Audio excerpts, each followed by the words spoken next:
Welcome to పూరా local. Telangana శాసనసభలో 2026-27 ఆర్థిక సంవత్సరానికి సంబంధించిన వార్షిక బడ్జెట్ను డిప్యూటీ సీఎం ఆర్థిక శాఖ మంత్రి మల్లు భట్టి విక్రమార్క ప్రవేశపెట్టారు.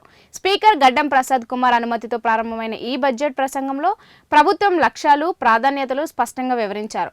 ప్రజల సంక్షేమమే తమ ప్రభుత్వ ప్రధాన ధ్యేయమని పేర్కొంటూ రాష్ట్రాన్ని అభివృద్ధి పదంలో ముందుకు తీసుకెళ్లడమే లక్ష్యమని తెలిపారు. ఇక దేశంలోనే తెలంగాణను అగ్రస్థానంలో నిలపడానికి కట్టుబడి పనిచేస్తున్నామని చెప్పారు. బడ్జెట్ కేవలం సంఖ్యల సమాహారం కాకుండా ప్రజల అవసరాలను దృష్టిలో ఉంచుకుని రూపొందించామని భట్టి విక్రమార్క స్పష్టం చేశారు. సంక్షేమం ముఖ్యంగా మహిళా సాధికారతకు ప్రాధాన్యం ఇస్తున్నట్లు వెల్లడించారు.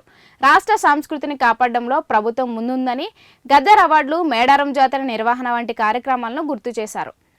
ఈ ఆర్థిక సంవత్సరానికి తెలంగాణ మొత్తం బడ్జెట్ 3,24,234 కోట్లుగా నిర్ణయించారు.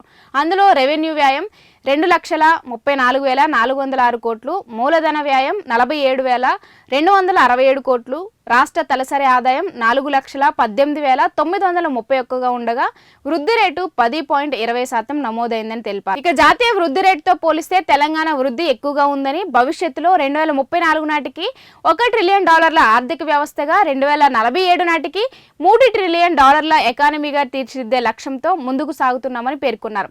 ఇక శాఖల వారీగా ముఖ్య కేటాయింపులు కూడా వెల్లడించారు.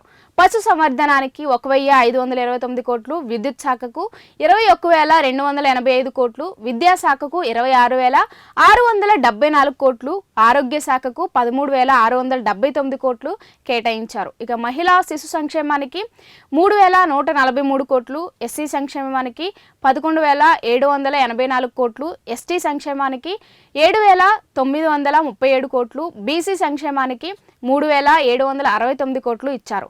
ఇక గ్రామాభివృద్ధికి 33,688 కోట్లు, నీటిపారుదల శాఖకు, R&B శాఖకు 12,789 కోట్లు కేటాయించారు. ఇక పురపాలక శాఖకు 17,907 కోట్లు, హోంశాఖకు 11,907 కోట్లు, పరిశ్రమలకు 3,490 కోట్లు, గృహ నిర్మాణానికి 7,430 కోట్లు ఇచ్చారు. అదేవిధంగా గోదావరి పుష్కరాల కోసం 500 కోట్లు, పర్యాటక రంగానికి 1,224 కోట్లు కేటాయిస్తున్నట్లు తెలిపారు.